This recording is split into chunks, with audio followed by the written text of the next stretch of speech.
जंगल में हिरन हर रोज हर सुबह इस उम्मीद के साथ उठता है कि वो आज शेर से तेज भागेगा, क्योंकि वो ये जानता है कि अगर वो शेर से तेज ना भागा तो उसकी एग्जिस्टेंस खत्म हो जाएगी। इसी तरीके से हर सुबह जंगल में शेर भी एक उम्मीद के साथ उठता है, और वो ये कि आज वो किसी सुस्त से हिरन का शिकार करेगा। आज वो किसी ऐसे हिरन को चेस करेगा जो मोटा है, जो ज्यादा तेज भाग नहीं सकता, क्योंकि शेर भी ये बात जानता है कि अगर उसने ऐसा ना किया तो उसकी एग्जिस्टेंस भी खत्म हो जाएगी।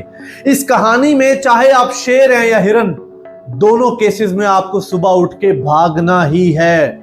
आपको हर सुबह उठ के स्ट्रगल करनी है।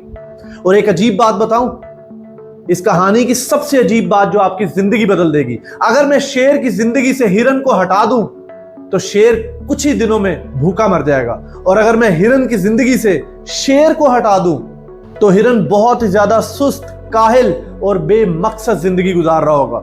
हिरन और शेर दोनों को एक दूसरे की जरूरत है। आपके सबसे बड़े एनिमीज ही आपकी जिंदगी के सबसे खूबसूरत चैप्टर लिखते हैं। आप किसी भी लेजेंड की लाइफ से, बुक से, किसी मूवी से विलन को हटाकर देखें, आप यकीन करें हीरो की जिंदगी का कोई मकसद ही नहीं रह जाता। इसीलिए नबी अक़दस सल्लल्लाहु अलैहि वसल्लम जो इस कायनात की सबसे मोतबर शख्सियत है, उनकी जिंदगी में अरब की जहालत का होना जरूरी था।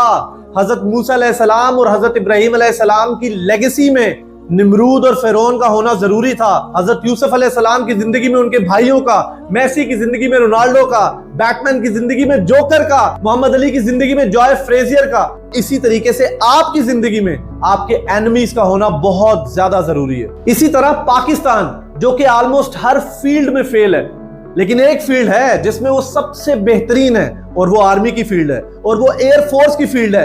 पाकिस्तान के ऊपर अगर प्रेशर ना होता इंडिया का, पाकिस्तान का अगर इंडिया राइवल ना होता, तो पाकिस्तान कभी भी न्यूक्लियर पावर बनता ही ना। Because enemy is right the greatest chapter of your life. एक हीरा कभी भी जौहरी का शुक्रगुजार नहीं होता, कभी भी किसी ज्वेलर का शुक्रगुजार नहीं होता कि उसने उस हीरे को उठा करके अंगूठी पे रख दिया, बल्कि वो उस जमीन का, उस प्रेशर का, उस इन्वायरमेंट का शुक्रगुजार है जिसने एक आम से काले पत्थर को हीरा बनाया।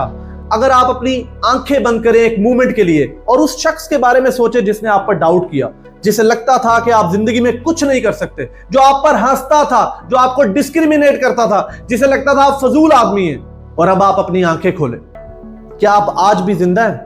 क्या आप आज भी स्ट्रगल कर रहे हैं? क्या आप आज भी कोशिश कर रहे हैं? क्या आप आज भी कामयाब हो रहे हैं? तो इसका मतलब यह है कि वो दुश्मन, वो डाउट करने वाला, वो आपको डिस्क्रिमिनेट करने वाला, आप पर हंसने वाला, he did not destroy you, actually he has built you।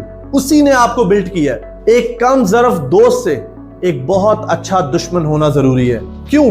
क्योंकि दुश्मन वजह बनता है आपके फोकस की। दुश्मन आपका फोकस इंक्रीज करता है। आप अपने मकसद की तरफ, आप अपने गोल की तरफ हमेशा फोकस्ड रहते हैं। दुश्मन आपकी गलतियां रिवील करता है।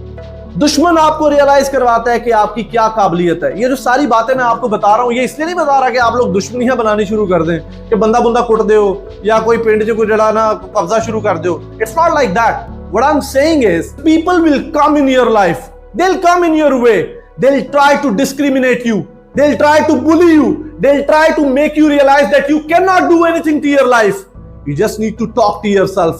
That is your strength and you have to realize it। 1000 दोस्तों से वो एक दुश्मन बेहतर है जो आपकी जिंदगी में पॉजिटिविटी लेके आता है, जो आपको रियलाइज करवाता है कि आप अभी थके नहीं, जो आपको याद दिलाता है कि आपकी मंजिल क्या है, जो आपको रुकने नहीं देता, जो आपका टाइम वेस्ट नहीं करता।